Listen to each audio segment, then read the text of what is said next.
The mist does shield us from the Order, but it brings its own set of problems. Precisely why we must tackle its effects without delay. By the way, if you'd like to speak with Mr. Bardolino, our laureate, you'll find his tent deep within the base. Feel free to talk to the others while we handle our tasks. We'll catch up once we're done.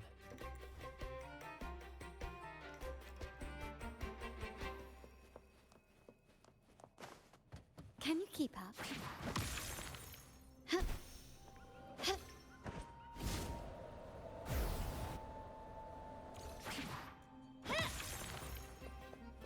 A smooth journey.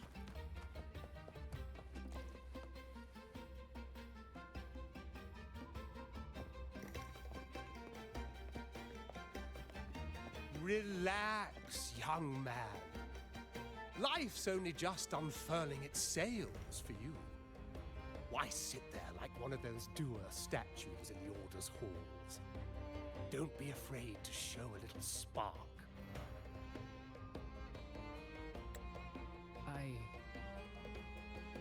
I was just thinking about my future. Is Raguna truly lost to me forever? Ah, some have found their way back, but under the Order's watchful eye. Is that really what you want? A life without freedom?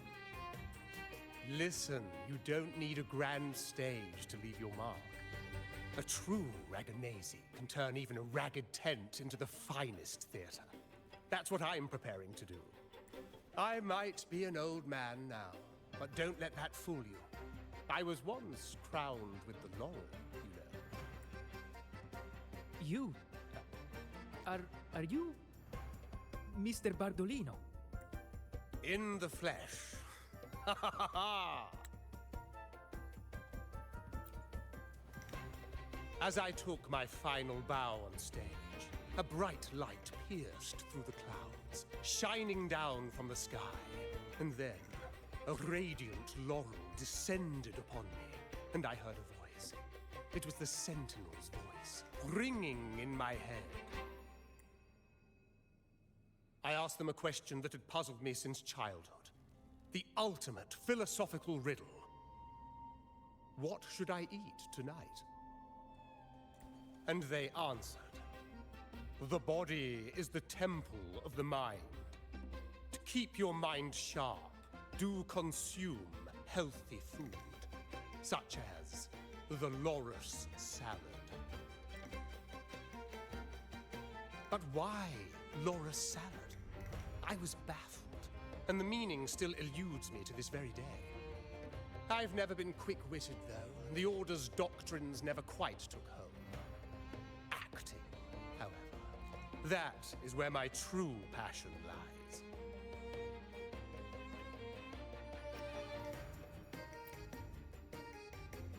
But why did a blessed laureate like you get banished by the Order? Back when I won the laurel, Raguna was led by the Holy Maiden. She promoted all sorts of grand celebrations during the Carnival, an unceasing tide of revelry. Stages sprang up on every corner of the city, performances dancing through the streets, and shops adorned in vibrant hues. Even on rainy nights, you could still hear music playing in the square. Some performers wove their critiques into their acts. Sharp as she was, the Holy Maiden noticed. She refined city policy with each whisper of dissent. Ah, those were the golden days, my friend. The Holy Maiden once said that if she were to leave this world, she'd want no majestic tomb or solemn funeral, but the grandest carnival as her final farewell. And then, she really did leave us. The current Primus took her place, and in the name of mourning the Holy Maiden, issued all sorts of bans on the Carnival. But is that really what she would have wanted? The Order's grip tightened, and the Carnival performances were reduced to dull, monotonous shadows of their former selves. One year, I strung a wire from a gondola to the top of the clock tower in Liberty Square, and another from the tower to the Thessalia's mansion. Then, I disguised myself as one of the LaGuardia to fool the acolytes, and climbed to the roof along the wire. Midway through the Order's performance, I hopped on a wing ray with a cloudcaster, showering the entire city with flowers. Yes, it was a magnificent sight. The wingray soared higher than the acolytes could reach. They couldn't do anything but watch golden pink petals rain from the sky for 3 whole days. They struggled to clean up the flowers from the streets, and it took a downpour to wash them all away. That cloudcaster, adapted from a music van, became the prototype for the one we use on stage today. But that's all in the past. To this day, I'm still not sure what crime they pinned on me. Maybe walking the wire without protection? Anyway, I'm just an old relic now. But you lot, you're the main characters of this era. Facing down every obstacle with fire in your bellies. But isn't our fate already sealed? Without the so-called salvation the Order preaches, we're doomed to our banishment. Just lost souls, dying in obscurity. Life is short, and we weren't born just to atone. The Order may banish us, but they can't take away our right to sing. Death is one of many possible ends, but it's certainly not the worst. Perhaps being forgotten is what the Order wanted for us. They want to erase all traces of our existence, grind us into dust and drag us into the abyss. But we'll fight the tide and live our lives to the fullest. Members of the troupe may come and go, but they never truly left us. Their deeds and songs are passed down through the ages. One day, our voices will echo across every land. Our words will reach every corner of the world. And by then, even the tacit discords in the stormy sea will know our names. That's the spirit, boy! Even if I can't earn myself a proper title, I'll become Rinasita's most enigmatic legend. When I'm gone, I'll leave behind a coffin that sings. Or maybe turn into a lark, singing every day and night!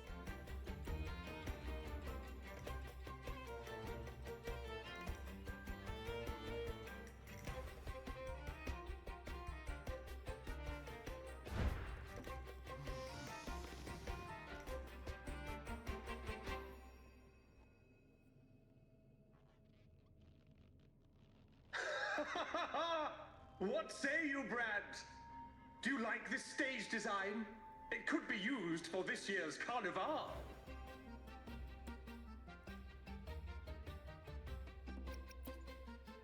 Our little chat reminded me of those good old days. So why not relive that scene I just mentioned? I still remember that famous line. Even without wings, we can still soar to the heavens. Now that you mention it, that is a very good question. Please don't mind him. We like our performances big and bold, after all.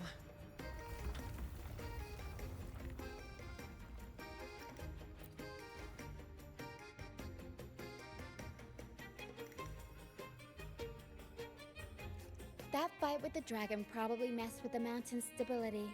If Bardolino keeps moving around up there, it could get dangerous. We need to find a way to get him down, and fast. We might need your help with this. Tara should have some useful items in her box.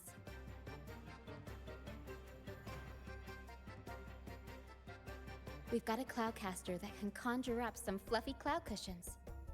They'd make the perfect stairs to reach Mr. Bardolino, or catch him for a soft landing.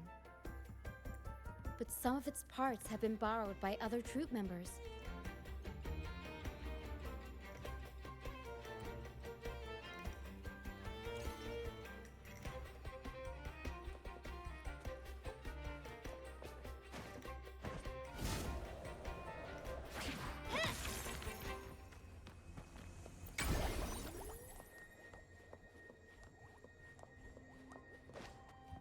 Lighter than a dove.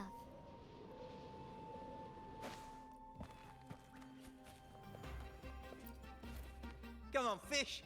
Come to my net. Yeah, we scavenge all sorts of stuff from the beach.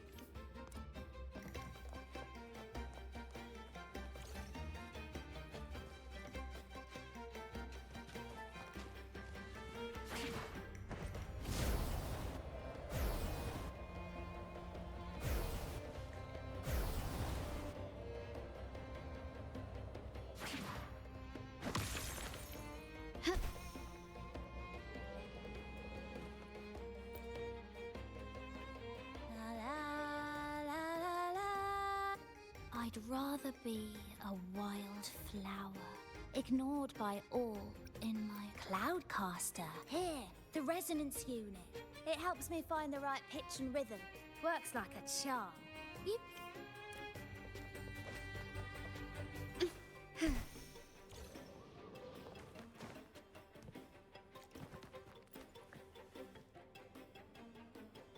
Sailors cheer as hearts ignite. The Cloudcaster. Oh, I use its base as a desk. Here it is. Careful, it's heavy. Good. We have all the parts now. Time to work, Pero.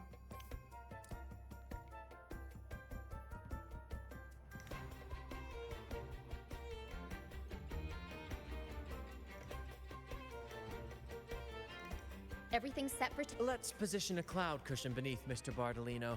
Then we'll pop the balloons and bring him down safely. Although we might need a bigger cushion. The Cloudcaster's resonance unit responds to song. The louder our singing, the more powerful the effect. In that case... All right, friends, old and new, come and join this sing-along!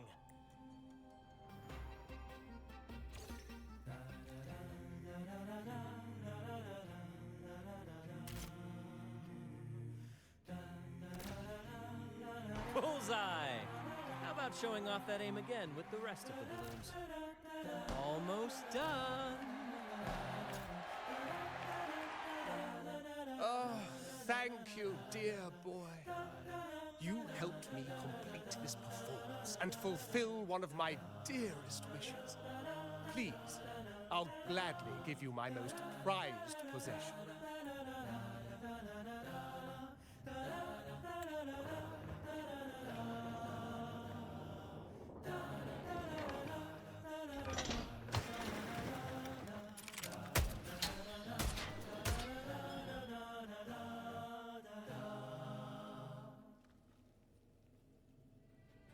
Apologies for my late arrival to such a magnificent performance.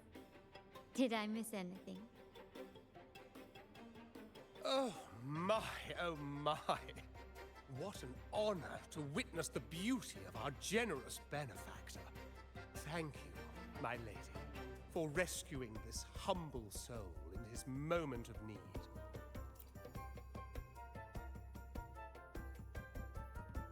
You flatter me.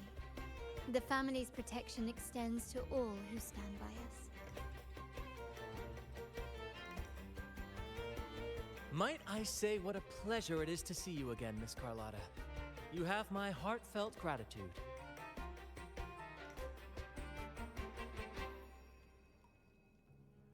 Is everything going smoothly with your family, Miss Carlotta?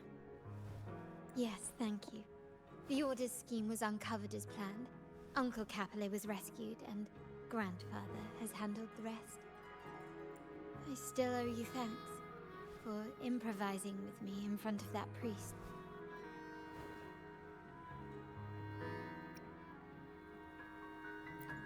You've got a sharp mind. No pain, no gain, as Grandfather used to say. I'm pleased we're on the same page.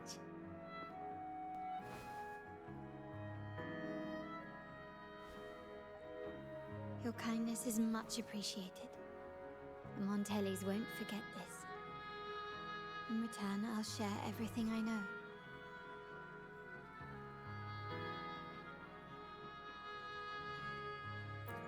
I believe you've noticed that the Order has been undermining the family under the guise of its doctrines.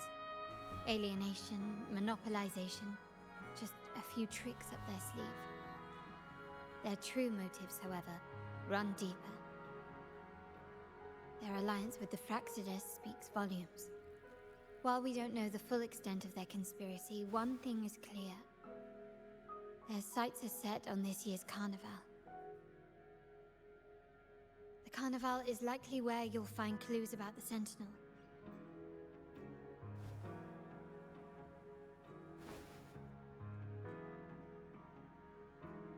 Legend has it that the Sentinel, Imperator, has been secluded in the heavens, cut off from the mortal realm.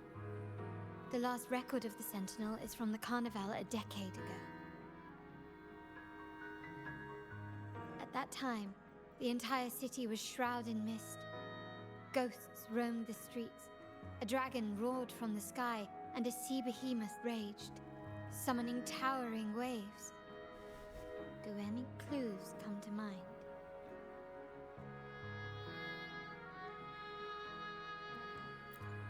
The mist might be coming from the remnant clouds in the Nimbus Sanctum.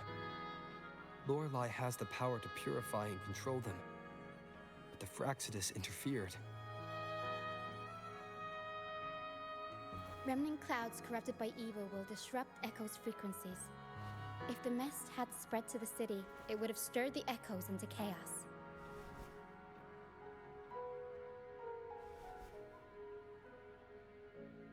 We are lucky that you and Zani, along with that acolyte, awakened Lorelei in time.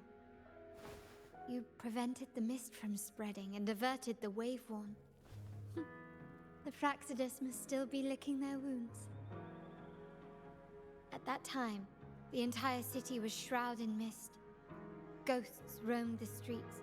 A dragon roared from the sky, and a sea behemoth raged, summoning towering waves. Do any clues come to mind? The Montelli traders used Lycoris in experiments to turn echoes back into tacit discords. If they were successful, the ghosts seen 10 years ago may have also been created this way. Ghost is just a dramatic name given by the Raganesi for tacit discords. They look nearly identical to echoes, especially in the mist.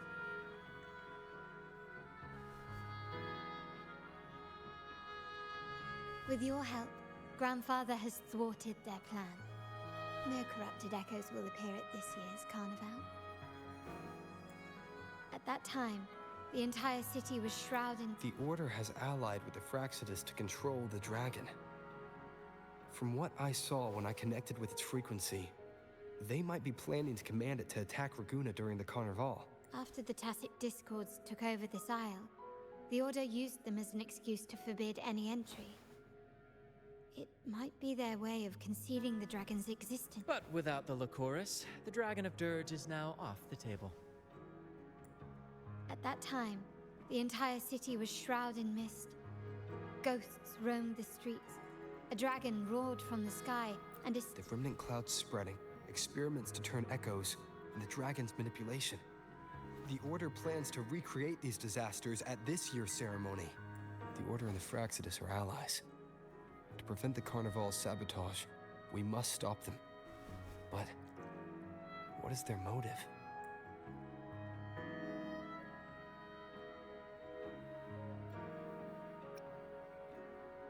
The Primus called it a divine punishment, and took the opportunity to appear as a savior.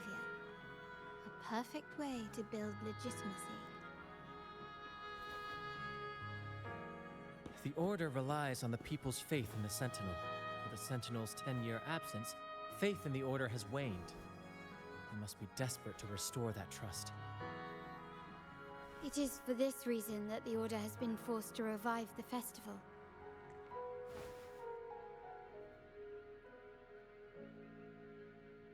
Let's consider the implications. If the Carnival proceeds unhindered, how would it affect the Order?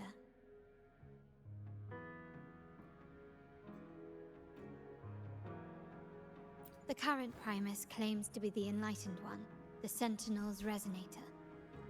However, based on the prophecy we found in the ruins, this role is meant for the young maiden who is destined to heed the divine oracles during the Carnival. The Carnival is the only time humans can directly communicate with the Sentinel. Normally, it's the Primus who conveys the Sentinel's words. A successful Carnival offers a chance for citizens to meet the Sentinel in person. But for the Primus, and possibly the Order, it poses a threat if they've been fabricating the oracles. To sabotage it while still maintaining their authority, they partnered with the Fraxidus. The Fraxidus will cause chaos during the Carnival, and the Order will swoop in as the saviors, restoring public trust just as they did before. So far, you've helped us crush 3 of their schemes, but one remains. We have evidence that the Cetus is being manipulated, and the Fraxidus are setting up their final plan. With their whereabouts unknown, we'll need to adapt our strategy as the Carnival unfolds. From what I've noticed, you're not one to act passively or pin your hopes on others. You prefer to strike first and steer events in your favor. Winning the laurel might give you the chance to talk with the Sentinel. The Sentinel's Resonator may also be present, so...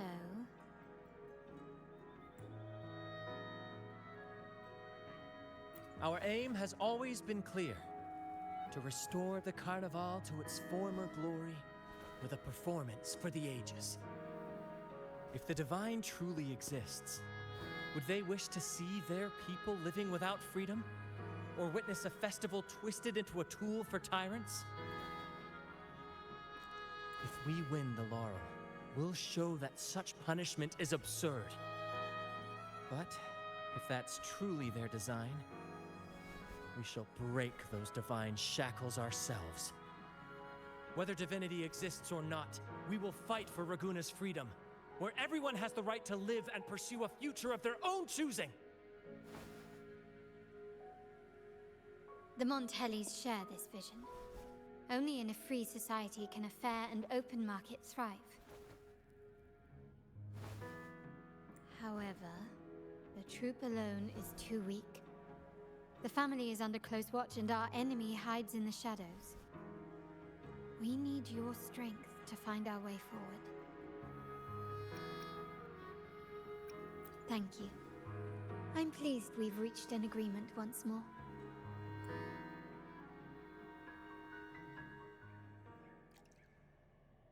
All right. What should we do now? Any plans? Since the Order intends to sabotage the Carnival and incite chaos amongst the guests, confronting them directly only plays into their hands. You've seen the troops' unique approach to combat, haven't you? That's precisely why we're allies with them. I can see our friend here is still a bit confused. No worries, my dear boy. We'll have a quick rehearsal before the Carnival begins. Speaking of which, Ms. Carlotta, would you honor us by joining our performance? Me? I do have some stage experience, though I must confess I may be a bit out of practice. We don't know what challenges we'll face, so your help will be needed, Miss Carlotta. Plus, it's a chance for you to get to know our methods. If you insist. Wonderful! As the festivities continue, if you're both ready, please join us on the stage of the troop liner.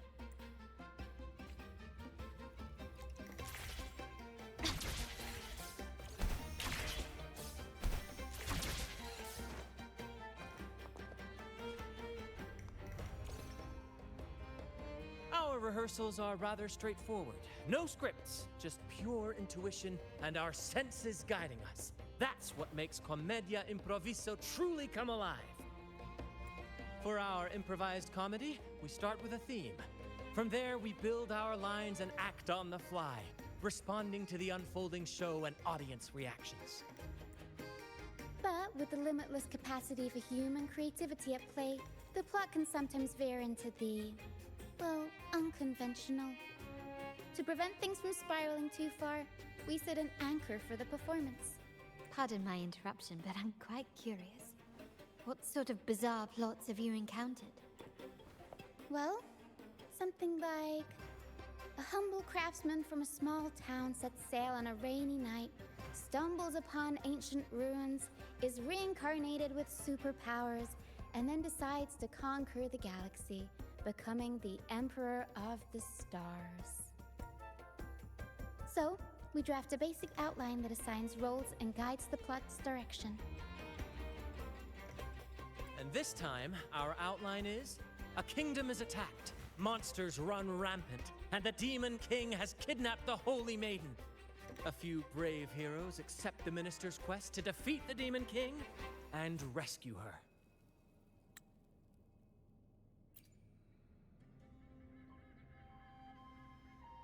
This outline holds special meaning.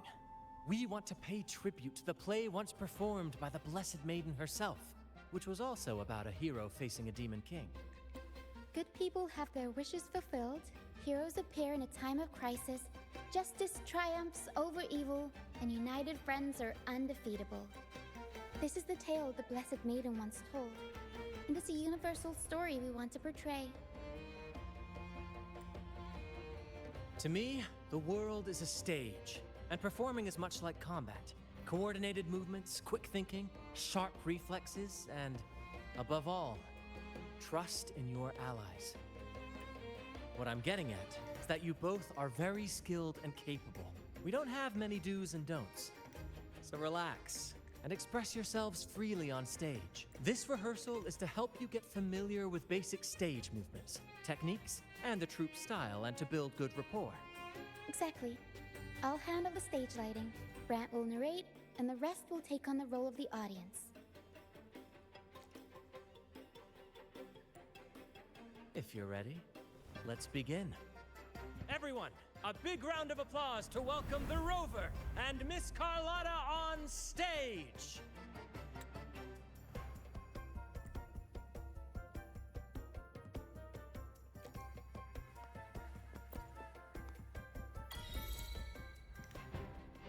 All right, next I'll spin the prologue of our tale, setting the scene for how our brave heroes first crossed paths. Once upon a time, a hero roamed the world. Undaunted by the lack of a divine vessel, he embarked on a perilous journey across tempestuous seas. Alone in the dark, a young girl of untethered spirit soared against towering barriers with wings of defiance. The winds of fate brought them together.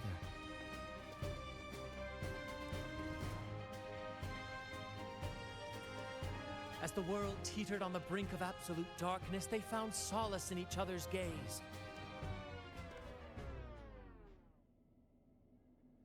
Together they became unshakable allies, standing strong against the tides of fate.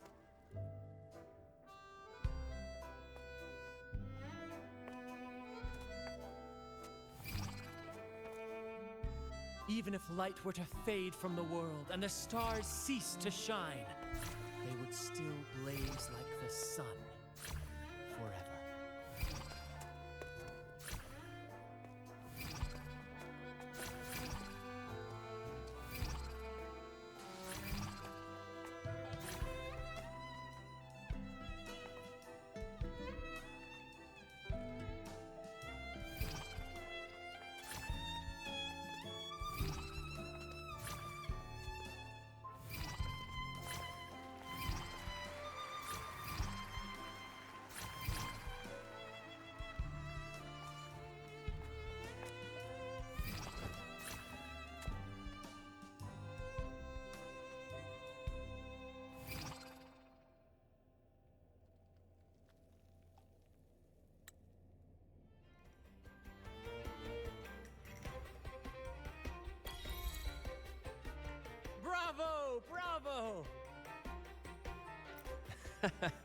Seeing your chemistry, I decided to take a little creative liberty with the story. Anyway, it didn't stray too far from the outline, right? The thrill of improvisation is in its unpredictability.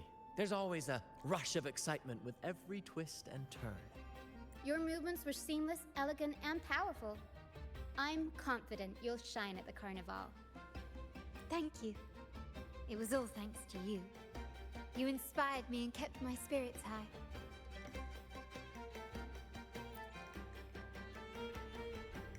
You'll master it in no time, I'm sure. All right, that's enough for today. Let's save the grand reveal for the carnival. Oh, and speaking of which, there's still something we need to prepare for you, isn't there? You mean the essential item for the carnival performance? Don't worry. I've taken care of everything. Oh, so it's handled then. I can't wait to see it. I have a small gift for you. Let's head back to Raguna together, shall we?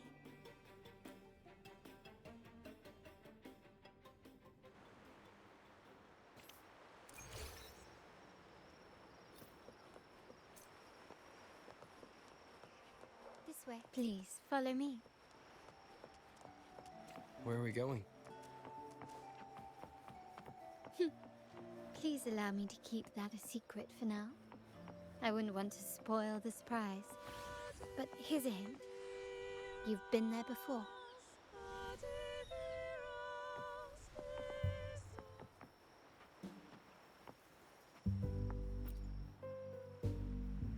Oh, dear Lady Carlotta, thank the Sentinel you are finally back. I was just about to close up shop to prepare for tomorrow's carnival. You have completed my request, haven't you? Of course, Lady Carlotta. You should have more faith in my skills. Here you are. A small token of my appreciation. Abby, I have something for you as well. Wow, really? I get a gift too? You're so nice. Ah, so that's why Lady Carlotta was so insistent on using only the finest materials and meticulous craftsmanship for this piece. For a moment, I feared she lost faith in my skills and was plotting to hand over the shop to someone else. Now I see why this little creation was so important to you, Lady Carlotta. Nyala, you do have a flair for dramatics. Anyway, why don't you unwrap it?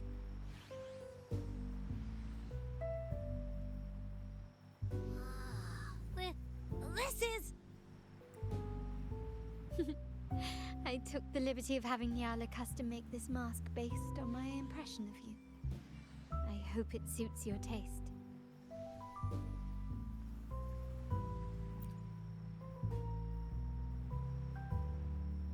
I'm pleased you like it. The carnival is a splendid reverie, and the mask is its passport.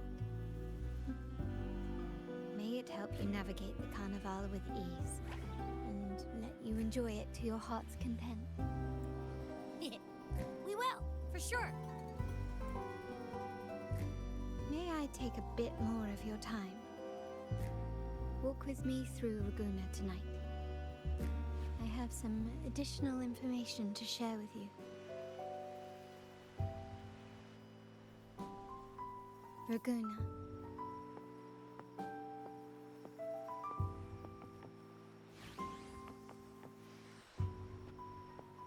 This jewel, the sapphire that crowns Solaris. The waters of Raguna serve as a mirror, reflecting the countless faces of this city, much like our own reflections.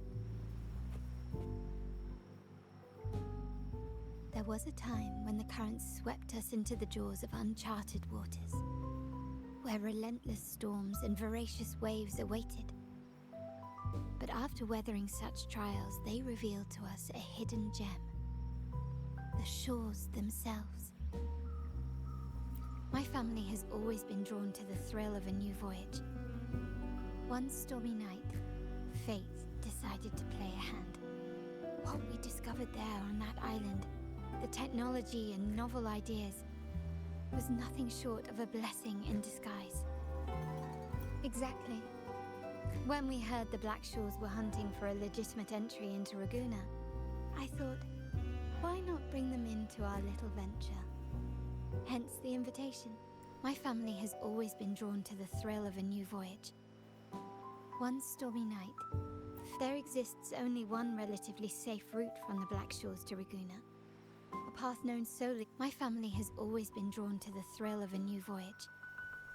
One stormy night, fate decided to play a hand. Our intentions might not be as grandiose or ominous as you think.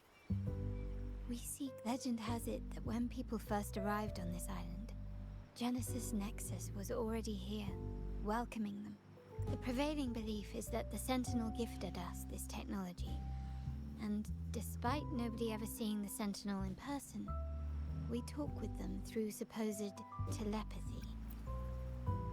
Notice anything? Terminals conjure up echoes, and the Genesis Nexus allows the Raganese access to common echoes. If the Genesis Nexus was present when the first settlers arrived, who built it? And really, if no one's ever laid eyes on the Sentinel, how can we be so sure that statue really represents them? It seems to me the Order might have spun us a tale, hiding the true origins behind their grand myths.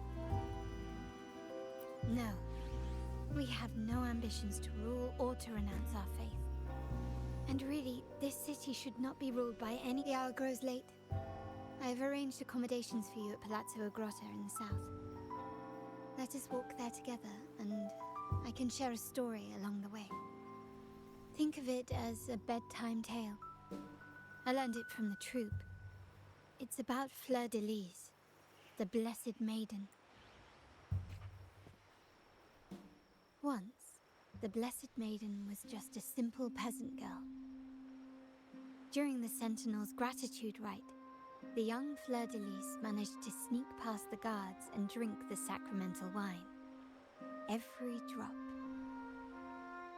Perhaps it was the intoxicating wine in Eglatown, or simply her lack of experience with spirits. But she soon found herself quite drunk. Swaying on her feet, she ascended the ceremony's grand platform, lifted her threadbare dress, and began a rather ungainly dance. Seizing the sacred horn, she played a carefree folk tune, dodging the guards and weaving through the crowd with surprising agility. Remarkably, the crowd, as if drawn by an unseen force, followed her lead, transforming the solemn ceremony into a wild parade of cheers and revelry. Naturally, the Order was less than pleased. The pilgrim sale did not yet exist, so Fleur de Lis faced 3 days of confinement. During that time, she used her prison walls as a canvas. That unforgettable day of disordered revelry left a lasting mark on all who witnessed it. Is it not remarkable? A rebellious girl chosen by the Sentinel to become the Blessed Maiden. If the Sentinel indeed permitted such a girl to serve as their spokesperson, it suggests that all this joyous revelry is not something they disdain. Perhaps they too enjoy poetry, painting, tears, laughter, romantic tales of nights, and dancing amidst crowds, much like ourselves.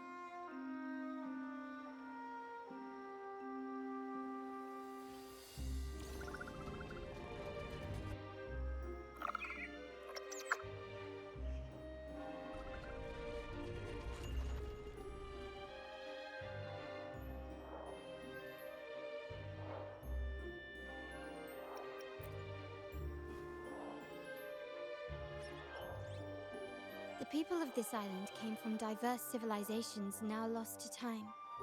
But through plays and tradition, they sought to preserve memories of their heritage. In the past, while the clash of cultures led to conflict, the Raganazi united through faith, restoring balance even if precarious. To maintain this unity, we've always needed both a sentinel and a play based on a shared legend that gives us roles. Yet this play has endured for so long that we've become defined by our roles. Noble, commoner, believer, merchant. What was meant to unite us now stifles us.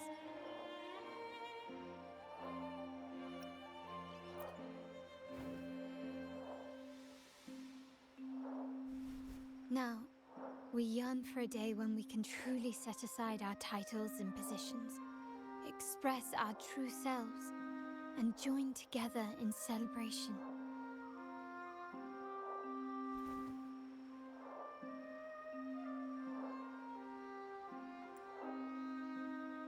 Yes, born from hope and idealism, it reminds the Raganazi of our initial vision of equality and freedom. It also affirms our true worth. While the Order's true intentions remain unclear, we are certain their influence has already eroded the very foundations of our society. People revere the divine figure the Order has constructed, yet they also live in fear of punishment.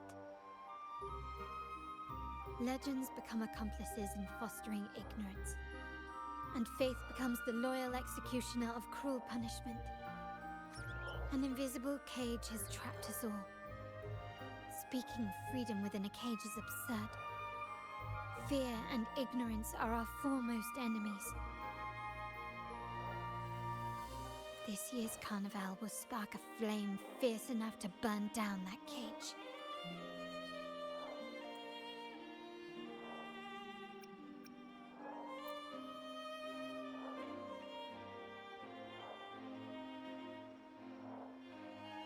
Rest well, and tomorrow we shall take the stage together at the carnival.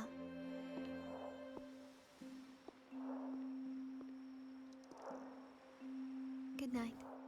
May your dreams be sweet.